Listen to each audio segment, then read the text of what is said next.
আজ রবিবার, আর রবিবার মানেই আমার কাজের শেষ থাকে না। আজকে রবিবারের দিনে কি কি কাজ করলাম না করলাম সেটাই একদম সকাল থেকে আপনাদের সাথে শেয়ার করছি। নমস্কার, কেমন আছেন আপনারা সবাই?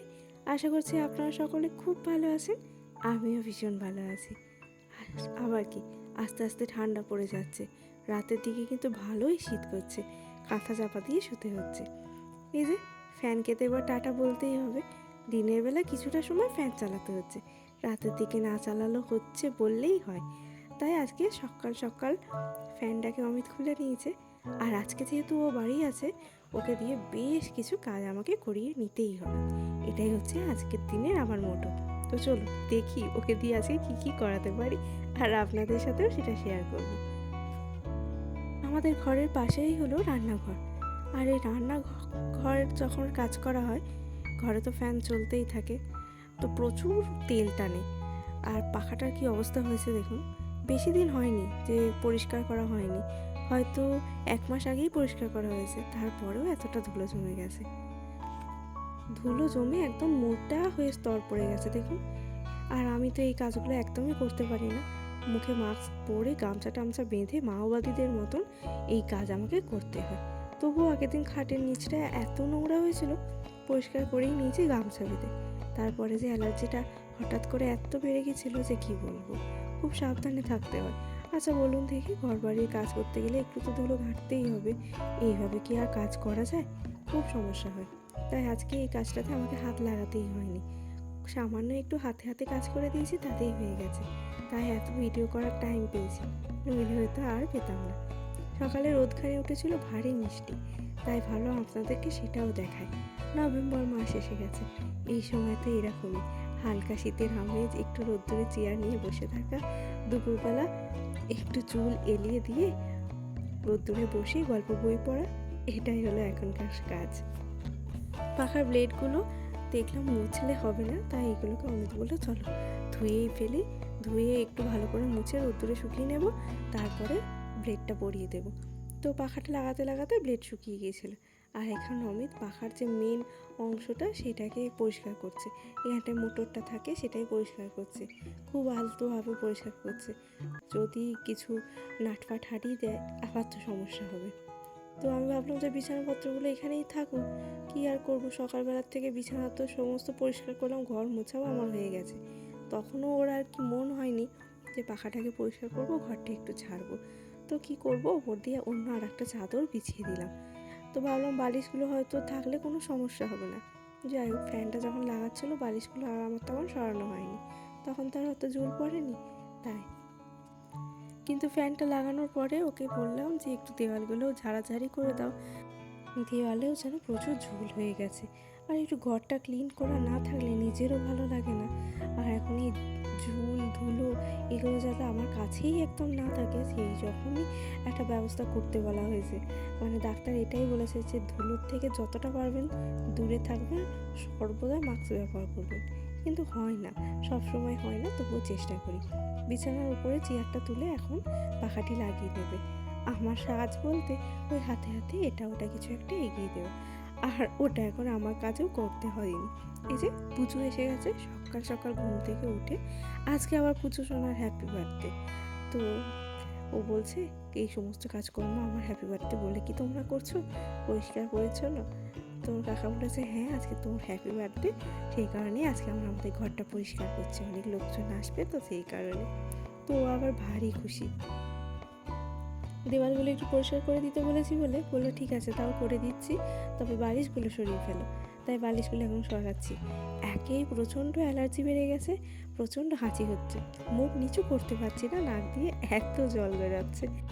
এমনিতেই আজকে অনেক কিছু কাচাকুচির আছে, তার উপর যদি এই বিছানার চাদর, বালিশের কভার, মশারি, কাঁথা, কভার সব কিছু কাচতে হয়, তাহলে আজ তো আমি শেষ। এই যে নাক দিয়ে জল যাওয়া বেরোনো বন্ধ হতো, সেটাও আর হবে না বলেই মনে হচ্ছে। সেই কারণে সব কিছু পাশের ঘরে নিয়ে চলে গেছি। এগুলোও কাচাকুচি করব, তবে আস্তে ধীরে অল্প অল্প করে করব। আবার এদিকে ঠান্ডাও পড়ে গেছে, বেশি জল ঘাটতে যাবো কি, ওদিকে আবার করলে অ্যালার্জি বেড়ে যাবে। এখন আমাকে বলেছে হাতে করে পাখাটা ধরে রাখো, আচ্ছা বলুন দেখি, ও আছে চেয়ারে আর আমি নিচে দাঁড়িয়ে পাখাটাকে এভাবে ধরে থাকতে পারি? তবুও সাপোর্ট হিসাবে যতটুকু পেরেছি করেছি, খুব একটা কাজের কাজ হয়নি। দেখুন দেখি কি শাস্তি, পাখাটাকে ধরে এইভাবে দাঁড়িয়ে থাকো। যাই হোক, শাস্তি বলেই করে নিতে হবে, একা একা তো আর এইসব কাজগুলো করা যায় না, তাই দুজনের হেল্প তো অবশ্যই লাগবে। ছোট ব্লেডের এই পাখাটি কেনা হয়েছিল আমাদের বাইরে বারান্দার জন্য। বারান্দায় ছোট ব্লেডের পাখাটা রাখলে মোটামুটি ভালোই হাওয়া হবে, খুব একটা বিশাল বড় বারান্দাও ছিল না। তো প্রথমে বারান্দাতে আর লাগানো হলো না, বললো এখন এটা আমাদের ঘরেই লাগিয়ে বারান্দার জন্যে, আবার যখন একটা বড় ব্লেডের পাখা কিনবো দুটোকে অল্টারনেট করে দেবো। পাখাটা তো একদম তার সমেত খুলে নিয়ে চলে গিয়েছিল, মানে দুটো তার যে জোড়ালে কি লাগানো ছিল সেই সব খুলে নিয়ে চলে গেছিলো। সে এবার পাখা টাঙানোর পর এবার আর ব্ল্যাক টেপ খুঁজে পাওয়া যায় না যে তারগুলোকে জোড়া লাগানো হবে। শেষকালে এই টেপটা পেলাম, তো এটাই নিয়ে এসেছি। কি জ্বালা বলুন দেখি, আবার এখন কে বাজার যেত একটা ব্ল্যাক টেপ আনতে। তো যাই হোক, খুঁজে খাজে এটাকে যখন পেয়েছি এটা দিয়ে তারগুলো কানেক্ট করে দেওয়া হয়েছে, আর এখন আমাদের পাখা সুন্দরভাবে চলতে শুরু করে দিয়েছে।